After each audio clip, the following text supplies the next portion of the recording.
Salut, c'est Trado, je suis content de vous retrouver pour la mise à jour de l'analyse technique du CAC 40. Une fois de plus, l'inquiétude l'a emporté avec d'une part des tensions géopolitiques, comme au Kazakhstan, mais pas uniquement au Kazakhstan, mais également les chiffres d'inflation qui tordent le bras aux banques centrales pour rehausser le niveau d'agressivité de leur politique monétaire, avec bien sûr toujours en ligne de mire les craintes sur les valeurs technologiques qui dépendent beaucoup pour leur santé financière des taux d'intérêt. Et si ces taux d'intérêt augmentent, eh bien les technologies payent un tribut assez lourd. Bref, le Nasdaq ne se porte pas très bien et les valeurs européennes encaissent le choc. Alors je vais commencer par faire un peu le ménage parce que sinon on va vraiment plus rien y voir. Première des choses, vous voyez, on avait un gap ici, 7192, 7165. Il a été comblé également, donc ça on peut l'enlever. Deuxième chose très importante, on a une résistance journalière qui a été battue en brèche ici. Vous voyez, c'était la résistance 7172, 7182, zone de résistance qui a bien fonctionné, qui a été cassée, qui a changé de polarité, qui est devenu support. Ça a fonctionné une fois, mais ça n'a pas fonctionné deux fois. Je l'enlève également. Je rappelle qu'on me demande souvent pourquoi j'enlève mes supports une fois qu'ils ont été cassés. Non, j'enlève mes supports et mes résistances une fois qu'ils ont été bafoués deux fois. C'est-à-dire, ça n'a aucune justification. Ok, c'est ma façon de faire. Je vous la partage, mais encore une fois, certains laisseront les supports et les résistances ad vitam aeternam. Moi, je les enlève une fois qu'ils ont été bafoués deux fois dans un sens et dans l'autre, parce que je considère que voilà, une fois c'est bien, deux fois c'est que le marché s'en fiche, quoi. Donc vous voyez, c'est une résistance, elle a été cassée une fois, on est repassé en dessous deux fois, donc pouf, ça y est, ça disparaît. Pour moi, je répète, c'est absolument pas comment dire, orthodoxe, c'est un truc que j'utilise moi, mais en tout cas maintenant, voilà ce qu'on a. À noter qu'il semblerait qu'on ait cassé le support hebdomadaire ici, mais il n'en est rien parce que je vous rappelle que c'est un support par définition hebdomadaire. Donc c'est à la fin de la semaine qu'on jugera si on casse ou pas ce support. Là, on dirait que ça a été cassé en données journalières, mais on ne peut pas tirer de bilan tant que la semaine n'est pas terminée, donc je le laisse. Par contre, ce qui est sûr, c'est qu'on a un support ici qui pourrait nous aider. Alors je considère que c'est un support intermédiaire parce qu'en fait c'est un support qui est surtout tracé et visible sur les unités de temps inférieures, donc je mets intermédiaire, mais en vérité je devrais dire support tracé sur les unités de temps inférieures, donc intra-D. Alors ça a fonctionné puisqu'on a rebondi dessus mollement, mais je considère qu'il n'est pas non plus fantastiquement solide ce support à 7065, 7106, mais il peut être tradé quand même. Troisième chose, vous remarquerez également que cette vague de Wolf dont on a parlé maintenant, peut-être la semaine dernière, les 3-4 séances, est toujours active. Donc si vous n'avez pas le vertige et que vous visez le point 4, ici c'est quelque chose qui est congruent avec cette vague de Wolf. Alors je vous rappelle, vous avez les exercices corrigés dans le pack Total Trado, dans le module éponyme. Mais voilà, 1, 2, 3, 4, 5, rendez-vous sur le point 4. Pas très souvent, environ une fois sur deux, mais ratio gain-risque très intéressant, on y reviendra tout à l'heure pour les trades. Notez que le chandelier japonais du jour est immonde, puisqu'il est long, il est rouge, en finissant le tiers baissier, c'est pas du tout, comment dirais-je, encourageant pour la suite, d'autant que si on regarde les bougies Aiki Nashi, eh bien on constate avec effroi que c'est une nouvelle bougie baissière. Elle n'est pas très baissière cette bougie, en ce sens que la mèche basse est plutôt longue, ça nous fait arriver à peu près la moitié du corps. Les bougies les plus baissières sont celles qui ont un corps démesurément long par rapport à la mèche et qui n'ont pas de mèche haute. C'est le cas depuis 2 jours, mais voilà, c'est baissier, mais pas affreusement baissier. Par contre, regardez, Line Break, premier bloc rouge. Alors, vous avez un tutoriel aussi bien pour la Nashi que pour Line Break, vous savez que j'adore ça. C'est disponible sur le site de la Trado Academy. Et regardez, alors attention, j'insiste sur le CAC 40 parce qu'il faut tout backtester. Ça fonctionne mieux à la hausse qu'à la baisse, mais ça fonctionne quand même plus d'une fois sur deux. Je vous montre quelques exemples ici. Vous voyez, quand on a un premier bloc rouge ici, généralement ce n'est pas le seul. Alors attention, je suis en train de vous dire que c'est pas toujours vrai. Par exemple ici, vous voyez, on a eu un premier bloc rouge et ça a été le seul. Ici on a un premier bloc rouge, ça a été le seul. Mais regardez, j'ai cerclé les moments où c'était on va dire un faux signal, et regarder par rapport aux entre guillemets bons signaux. Donc voilà, faut pas faire comme si on n'avait pas ce bloc rouge, ce qui veut dire en substance que normalement on devrait avoir plus probablement un bloc rouge qu'un bloc vert après. Okay, vous savez que, regardez, hein, sur les dernières occasions, en fait les deux dernières, je ne sais pas si l'adage débile jamais 203 a fonctionné, mais en tout cas ce qui est sûr c'est que les dernières fois, on n'a pas fait le trajet pour rien une fois qu'on avait fait le premier bloc rouge. Hein.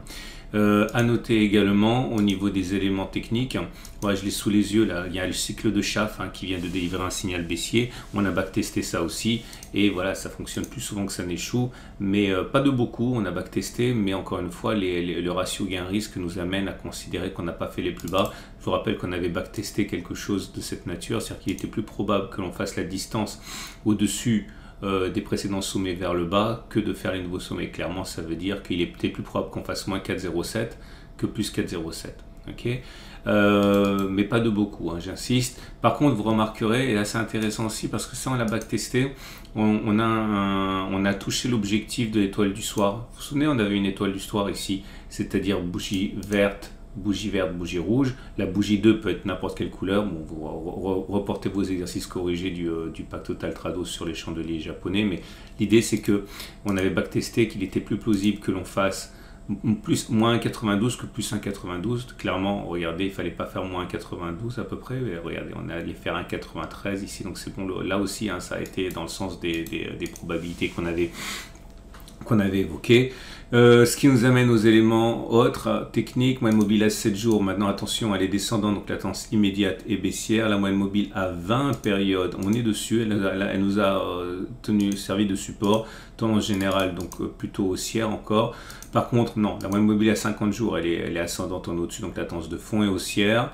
La moyenne mobile à 200 jours est ascendante, donc la tendance de long terme est haussière.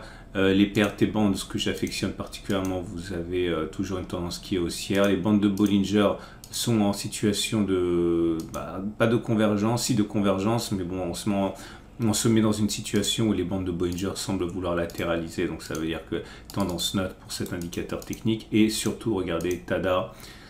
Et voilà, le SAR qui vient de basculer négatif. Alors ça aussi, ça a été backtesté. On avait backtesté plusieurs stratégies. Une des stratégies, c'était de dire que une fois qu'on avait un point rouge, il était beaucoup plus fréquent d'avoir une clôture plus bas que les plus bas de la bougie, 7101, que d'aller casser le SAR à la hausse. Hein.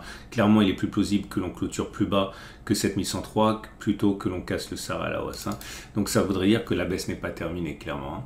Et ce qui nous permet de terminer avec l'Ishimoku. Et l'Ishimoku, ben voilà, hein, la Tenkan a été cassée, c'est pas neuf, ça date d'il y a 2 séances, on le sait. Les traders Ishimoku ne vont pas se bousculer avant la Kijun normalement. Okay, donc tendance de fond haussière parce que le nuage monte, tendance générale haussière parce qu'on est au-dessus de la Kijun qui monte, tendance immédiate neutre avec la Tenkan qui n'a pas de véritablement direction, et il faut s'attendre que les traders Ishimoku rentrent sur la Kijun. Enfin, pas tous, mais en tout cas, c'est quelque chose qui est assez classique. Et on va donc terminer avec les trades du jour. Alors les trades du jour, ben voilà, je pense que c'est très simple. Hein. Si vous êtes haussier sur cette unité de temps, le plus intéressant, je pense, c'est d'acheter sur le support intermédiaire, à parier sur un retour sur les précédents sommets, ici 3,8, c'est bien, en mettant un stop loss, un stop de protection sur le support intermédiaire. Alors, vous pouvez utiliser l'ATR ou pas, hein. Je vous montre comment on fait une fois, parce que c'est toujours des petits nouveaux. Imaginons que vous voulez utiliser l'ATR pour avoir plus de, on va dire, rigueur dans votre stratégie qui sera du coup backtestable. L'idée, c'est que, imaginons que je rentre maintenant et que je mette un stop à un ATR. Ça veut dire que je prends ma calculatrice, je prends le niveau d'entrée, on va dire 7112, et j'enlève la valeur d'un ATR, ça veut dire 93, moins 93, ça donne un stop loss, un stop de protection à 7019. 7019, ça nous met à peu près là, ouais, c'est pas mal, ok. L'avantage de cette stratégie, c'est que ça vous permet de rendre les choses beaucoup plus backtestables et beaucoup plus fiables, c'est-à-dire que vous pouvez voir si ça fonctionne, ce genre de stratégie. Mais là, clairement, ça voudrait dire mettre un stop à 1,2% et parier sur au moins 1,2% de hausse. hein, puisque encore une fois là ce sont des trades qui sont discrétionnaires et pas systématiques, il n'y a pas de backtest, donc assurez-vous quand même de gagner plus si vous avez raison que vous ne perdez si vous avez tort. Si vous visez un retour sur les plus hauts, c'est excellent ratio gain-risque, 3,8% pour 1,3% risqué. Et vous pouvez éventuellement rentrer de l'eau et puis prendre un peu de bénéfice ici quand on aura rebondi une deuxième plus haut. Bon bref, vous voyez, vous pouvez trader avec les... mon sponsor étant IG, ok, vous pouvez trader avec des CFD, avec des Turbo 24, c'est ce que je fais aussi. Et on me demande souvent pourquoi tu ne parles pas des futurs, parce que les futurs ça coûte très cher. Ça veut dire que très souvent les traders n'ont pas les moyens de trader avec des futurs. Ou si vous rentrez plusieurs lots, ça va coûter très cher. Et quand on est débutant, et franchement, mon travail ne s'adresse pas aux experts, il s'adresse à ceux qui apprennent. Franchement, je ne vous recommande pas de travailler avec les futurs, hein, c'est super cher. Et puis pour acheter 2-3 lots pour pouvoir liquider au fur et à mesure ou rentrer progressivement, si vous êtes débutant et que vous tradez avec les futurs, c'est comme si vous apprenez à conduire sur une Ferrari, quoi, hein. C'est mort, mais vous ne le savez pas encore, quoi. Bref, je reviens donc si vous voulez travailler sur des CFD ou des Turbo 24 comme je le fais avec IG, vous pouvez cliquer sur la bannière en dessous de la vidéo et donc vous pouvez avoir un compte de démonstration. Maintenant, si vous voulez passer sur les unités de temps inférieures, voilà mon graphe en données horaires. Voilà ce que j'ai. Je considère que mes zones d'intervention à la baisse, ce serait 71,38, 71,49. Ok, et 72,18, 72,07. Clairement, imaginons que l'on remonte avant de sombrer. Ici, je peux envisager de spéculer à la baisse, parier sur un retour sur les plus bas, 1,2% avec un stop loss à 0,5%. Voilà, il y a moyen de le faire, hein. Alors, il est vrai, puisque j'en parle, que les Turbo 24 semblent plus difficiles que les CFD à manipuler.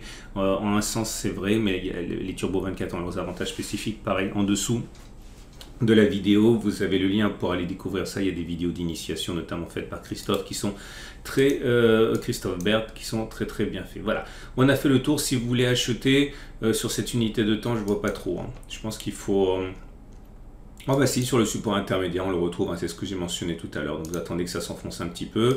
Stop loss, comme je l'ai dit, à 1,07%, 1,2%. Bref, et vous visez un retour par exemple sur la résistance journière, vous avez un ratio gain-risque super. Voilà, je vous souhaite une excellente journée et je vous dis à demain pour la mise à jour. Il y a une vidéo action qui va sortir, ça peut vous intéresser. C'est la reprise des stratégies de swing trading.